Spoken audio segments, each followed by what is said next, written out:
Bale, oso ondo. Bueno, galdera horri erantzuteko nik uste batetik prozesua bera zertan datzan azaldu behar dela, gero prozesua bera nola gauzatu duten ere azaldu behar dela, eta azkenik prozesuaren ondoruak zentzu diren, ez? Orduan,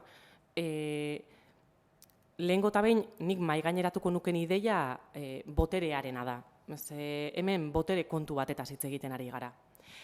Beraiek defentsa neoliberalek eta elite ekonomiko eta politikoek defentsa kolektiboa suntsitu nahi dute, eta azken finean hori Kutxabankera begiratuta zer nahi dute kontrol publiko eta soziala kolektiboa den hori bertan bera utzi, lehen Adrianek aipatutako 15 pertsona pribaturen esku erabaki guztiak usteko, ezta? Bigarren ideia testu inguruanera, garrantzitsua delako zein testu ingurutan ematen den prozesu hau. Izan ere, krisi egoeraz baliatu dira, bai privatizazio hau eta bai beste hainbat eraso abian jartzeko, ezta? Eta nola kudeatu dute krisi hori? Batetik, metodoan badaude antzekotasunak, ze legea aldatu dute, esparru guztietan egin nahi zuten egina ala izateko.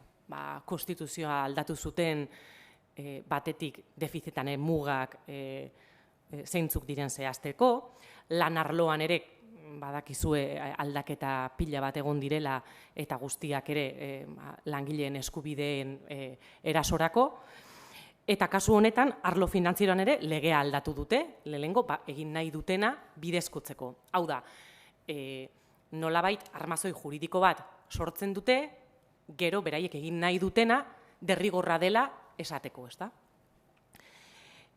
Beste ezaugarri bat, kudeaketa honetan, ez dagoela benetako botere banaketarik, eta beraiek kontrolatzen dituztela goi auzitegiak, eta nik uste hori oso garrantzitsua dela, prozesu honek izan dituen hainbat momentu juridikoki zalantzako, adibidez, BBK-ko asanbladatan mehatxatuak izan ziren, bertara bozkatzera jun zirenak, kontra bozkatzen bazuten, ondorio ekonomiko larri batzuk izan zitaketenak, horren aurka juteko ere aukera juridikoak ondo kontrolatuta zituzten.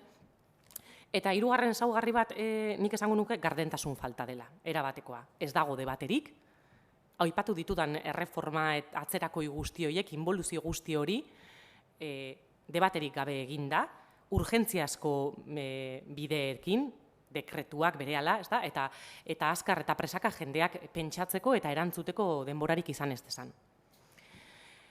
Eta zergatik da garrantzitsua, galdetzen zen, eraso hau espolio bat delako, eta eraso hau gainera beste hainbat erasoren baitan eginda, esan dut, hainbat esparru erasotuak izan direla, eta eraso guzti horiek zer bilatzen dute, enpleguaren aurkako erasoak dira, privatizazio prozesu ez baliatzen dira, erasoak egiteko, eta lan merkatu prekarioa bilatzen dute.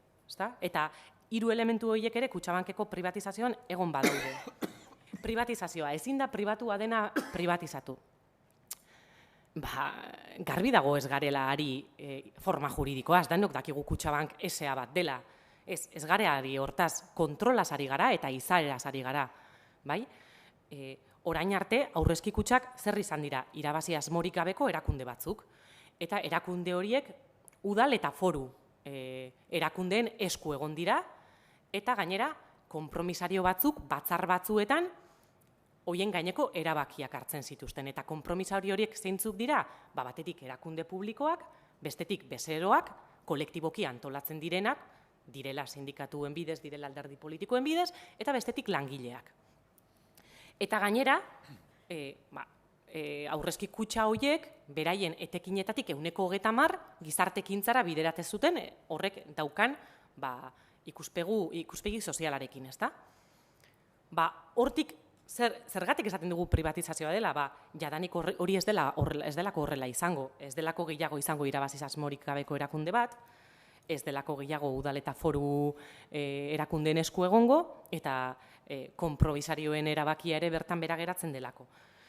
Izan ere, Adrianek aipatutako 15 pertsona hoien esku fundazio bihurtzen denetik, hoien esku egongo direlako erabaki guztiak. Eta kasu honetan, kutxak dituen, Kutxabanken 132 akzio horiekin zer gertatuko den, beraiek erabakiko dute. Eta datu bat emate aldera, jadanik ikusi dezakegu, aurrekari bezala, gizartekintzarekin zer gertatu den. 2007an gizartekintzara 156 milioi euro bideratzen baziren, aurten 27 milioi besterik ez dira bideratu. Azken urteetako zifrarik txikiena aurtengoa izan da. Eta garbi dago, prozesu hori areagotu egingo dela, bai? Bigarren elementua esaten duen lehen privatizazioan egiten dute eta enpleguaren aurka da. Hemen ere enplegu suntxiketa badago eta azken 3 urteetan Kutxabanken 1000 enplegu baino gehiago suntxituri da.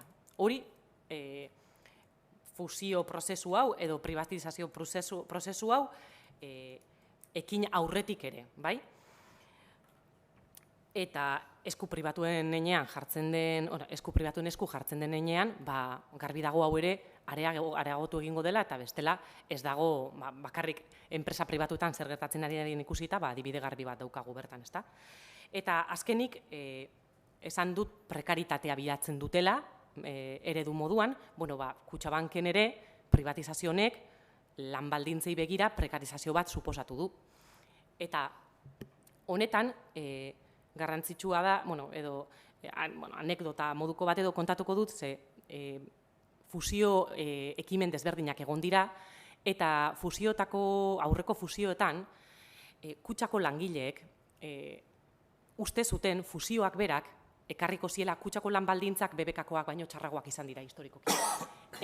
Eta are gehiago, 2002 urtearen bueltan sinatu zen hitzarmen batekin, bai? Langileek uste zuten fusioak berak ekarriko zuela, beraien lan baldintzak BBKkoekin bateratzea. Eta guk azaltzen genien, hori bermatzen ez bada, ez dela zertan horrela izan, eta bermatzen ez zelako, etzen aurreko fusio prozesuen alde egon, beste hainbat arrazoi direla bide, bai?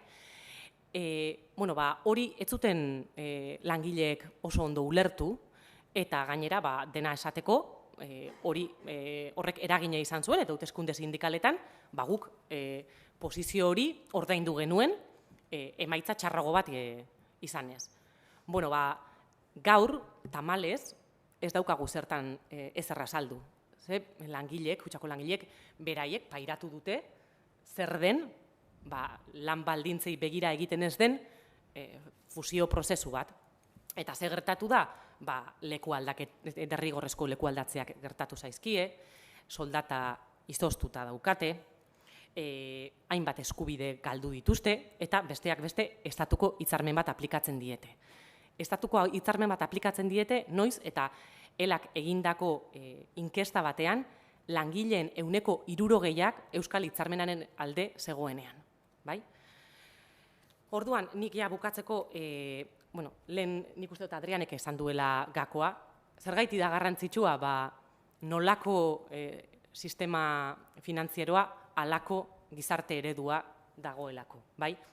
Eta kapital pribatuari ez zaio inporta ez sare produktiboa, ez pertsonen behar izanak, ez gizarte ekintza. Bakarrik mozkinak irabaztea inporta zaio. Eta hori gure kalterako izango da.